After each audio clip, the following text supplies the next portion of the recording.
భార్యాభర్తల మధ్య గొడవ బిడ్డకు శాపంగా మారింది. సూర్యాపేట జిల్లా ప్రియాంక కాలనీలో భార్యపై కోపంతో ఓ కిరాతక తండ్రి తన 12 నెలల కుమార్తెను నేలకేసి కొట్టి చంపేశాడు. వెంకటేష్ నాగమణికి 2 ఏళ్ల క్రితం వివాహం జరిగింది. వీరికి 12 నెలల కుమార్తె భవిజ్ఞ ఉంది. మ్యారేజ్ బ్యూరో ద్వారా వివాహం చేసుకున్న ఈ దంపతులకు నిత్యం గొడవలు సర్వసాధారణమయ్యాయి.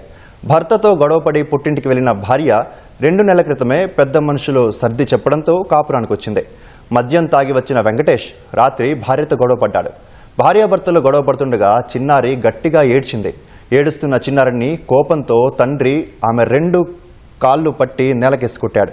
ఈ దాడితో చిన్నారి భవిజ్ఞ అపస్మారక స్థితికి చేరుకొని విగత జీవిగా పడిపోయింది. పక్కనే ఉన్న తల్లి ఆమె బంధువులు ఆసుపత్రికి తరలించారు. కొన ఊపిరితో ఉన్న భవిజ్ఞను బతికించేందుకు వైద్యులు గంట పాటు శ్రమించినా ఫలితం దక్కలేదు. మృతి చెందినట్లు చెప్పడంతో తల్లి కన్నీరు మున్నీరుగా విలపించింది. స్థానికులు వెంకటేష్ను పట్టుకొని పోలీసులకు అప్పగించారు. మృతురాలి తల్లి ఫిర్యాదు మేరకు కేసు నమోదు చేసి దర్యాప్తు చేస్తున్నారు.